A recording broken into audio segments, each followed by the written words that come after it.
Le Seigneur soit avec vous. Et avec votre esprit. Évangile de Jésus-Christ selon saint Matthieu. Gloire à toi, Seigneur. En ce temps-là, Jésus prit avec lui Pierre, Jacques et Jean, son frère, et il les emmena à l'écart sur une haute montagne. Il fut transfiguré devant eux. Son visage devint brillant comme le soleil, et ses vêtements blancs comme la lumière. Voici que l'heure apparut Moïse et Élie qui s'entretenaient avec lui. Pierre alors prit la parole et dit à Jésus, « Seigneur, il est bon que nous soyons ici. Si tu le veux, je vais dresser ici 3 tentes, une pour toi, une pour Moïse et une pour Élie. »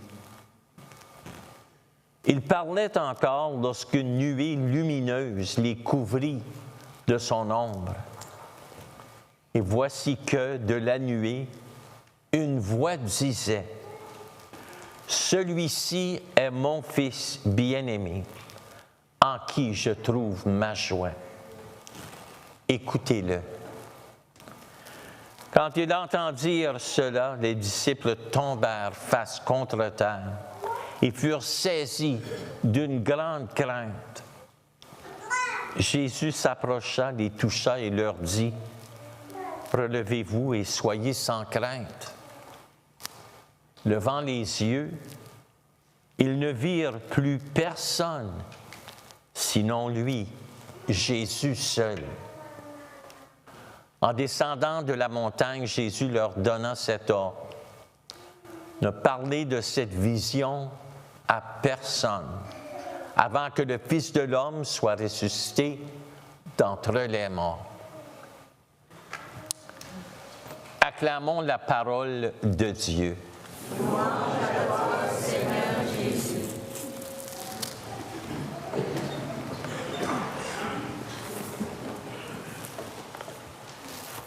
OK.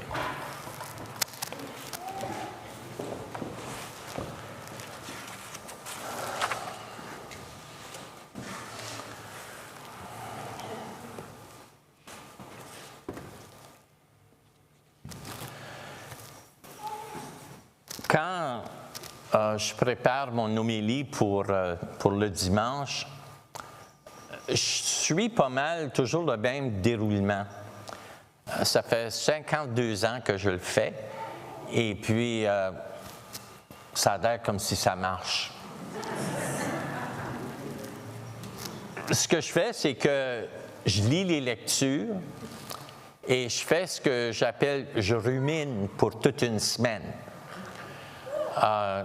Je rumine les lectures et puis j'essaie de penser à des exemples ou de penser à une expérience que j'aurais pu avoir que je pourrais partager avec vous. Et puis, je dois dire que en préparant mon homélie, une autre chose que je fais, souvent je vais lire ce qu'il y a dans les manchettes du prion en Église. Et puis, je vous dis là, que c'est vrai là, que je n'avais pas regardé du tout à l'exemple qu'on donnait au début du prion, ici. J'avais déjà mon exemple de fait, et puis j'ai dit, bon, ils vont lire ça, puis ils vont dire que je suis allé voler l'exemple qu'ils ont donné dans le prion. Parce que je partage avec vous ce matin la même chose que cette Daniel Jodin a partagé dans le prion. Son expérience en Israël. Pour moi, c'était dans les années 90 et puis je me suis rendu à Jérusalem, en Israël, pour faire un pèlerinage avec un groupe d'à peu près une trentaine de personnes. Et puis, je dois dire que c'était une expérience qui vraiment change nos vies.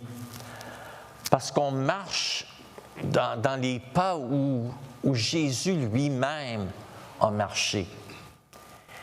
Et puis quand on est des gens qui ont de la foi, puis qu'on croit en Jésus, et puis qu'on a ce que j'appelle un amour de fou pour Jésus, eh bien c'est quelque chose d'être en Israël, là où Jésus lui-même a marché, où il a fait ses miracles, où il a rencontré ses disciples, où il y a eu des moments merveilleux avec ses apôtres.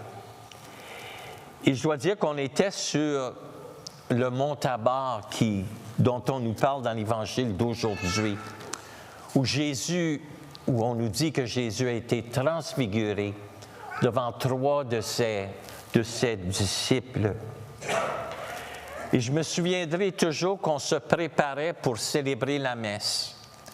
Et puis, c'était sur un autel qui était à l'air ouvert, là, c'était complètement ouvert. On voyait le paysage, on pouvait voir de loin le lac de Galilée. Et puis, on s'est mis à célébrer l'Eucharistie.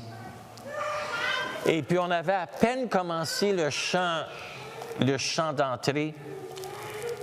Et puis, tout le monde, les 30 personnes en même temps, on a commencé à pleurer.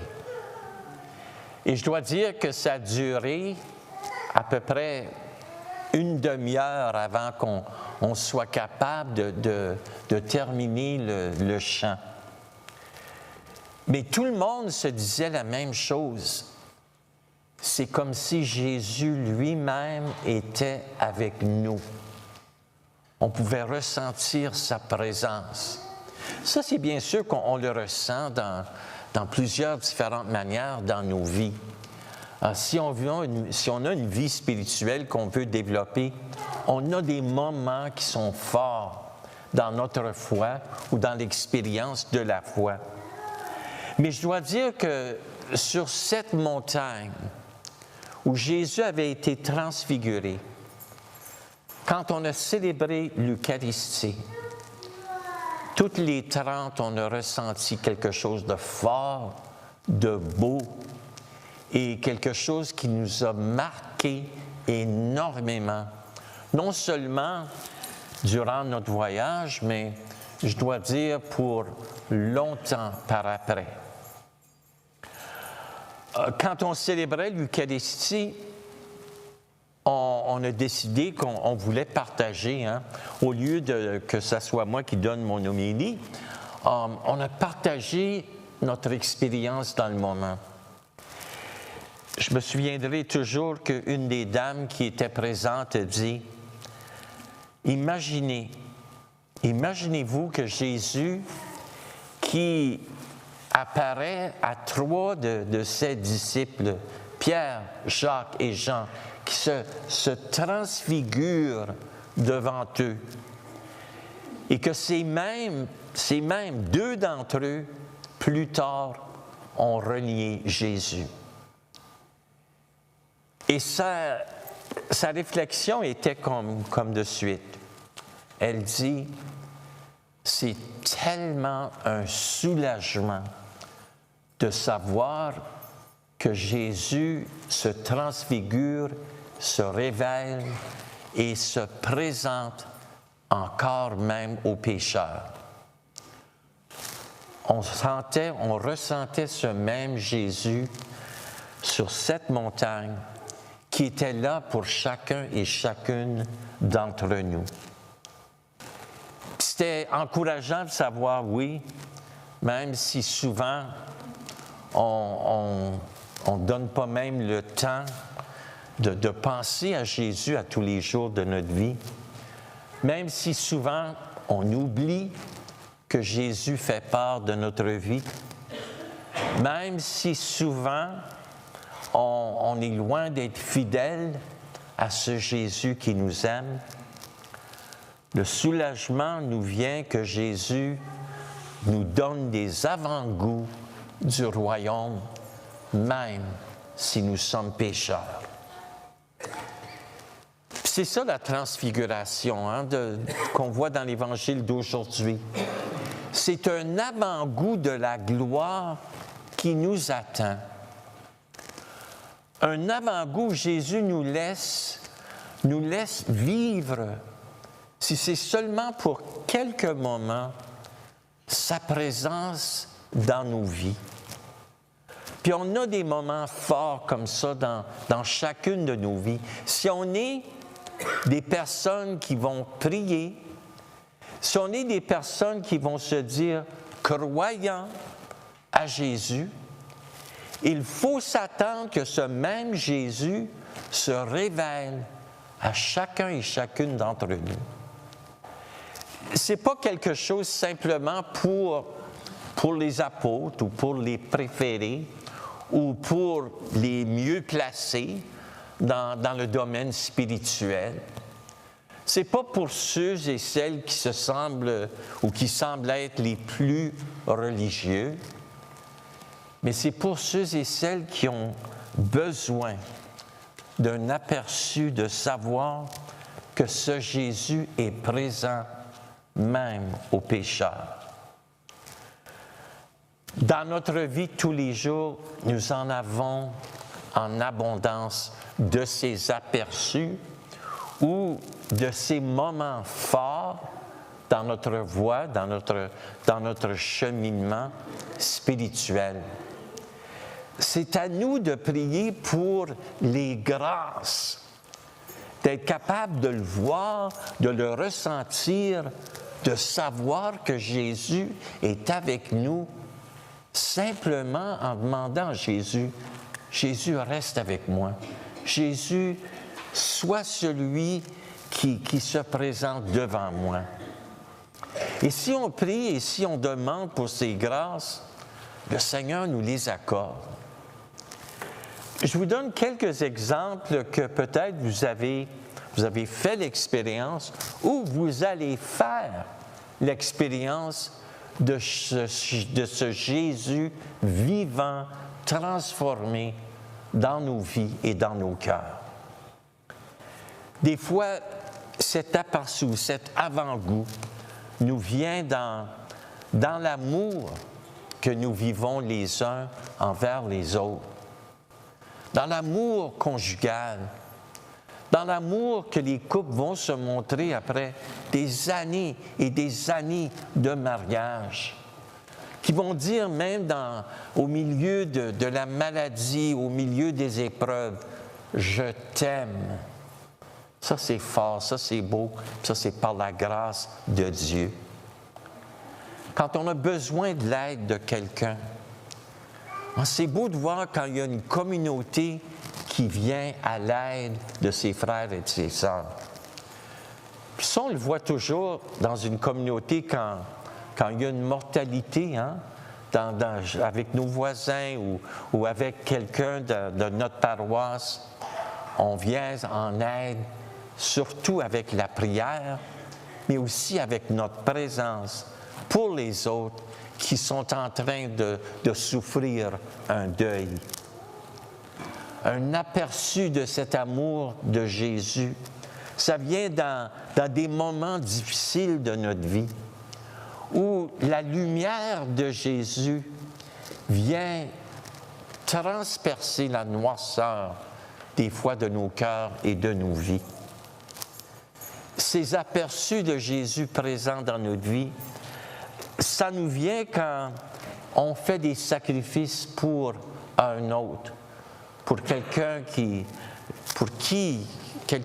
compte dans notre vie, quand on se sacrifie pour eux. On a des aperçus de cette grâce quand on voit les merveilles de Dieu dans sa création. Vous savez, en m'emmenant ici aujourd'hui, là, je me suis dit, c'est froid, mais que le soleil est beau. Quand on est capable de voir dans la création de Dieu, même s'il y a un petit quelque chose là, qui nous pique de travers, là, comme des fois quand c'est trop froid, on dit « Quel beau soleil, Seigneur, que tu nous donnes, même dans une journée qui semble être tellement froid. Le Seigneur nous donne des moments de partage qui sont réels, qui sont vrais et qui ont lieu dans chacun et chacune de nos vies. C'est à nous de simplement demander au Seigneur, « Seigneur, viens vers moi. Seigneur, entre dans mon cœur. Seigneur, sois celui qui est présent dans ma vie. Laisse-moi savoir, Seigneur, que tu es là. » C'est plutôt aussi, c'est très fort quand on vient célébrer l'Eucharistie. Jésus est présent dans sa parole, mais Jésus se fait présent sur cet autel dans l'Eucharistie que nous recevons. Ce même Jésus qui est transfiguré pour nous. Au début de ce carême, on entend cet évangile qui nous encourage durant le carême de faire pénitence, mais de le faire pour une bonne raison, afin de vivre la Pâque de Jésus dans nos vies. Que cette transfiguration pour nous, elle nous rappelle d'être à l'écoute, d'être confiant, de persévérer dans notre foi et dans notre cheminement vers la Pâque. Les promesses que Jésus nous a faites, c'est des promesses qu'il continue à nous faire à tous les jours de notre vie. Plaçons notre foi dans le Seigneur, notre confiance en lui et percevons dans notre foi d'aller toujours à la rencontre de Jésus Sauveur.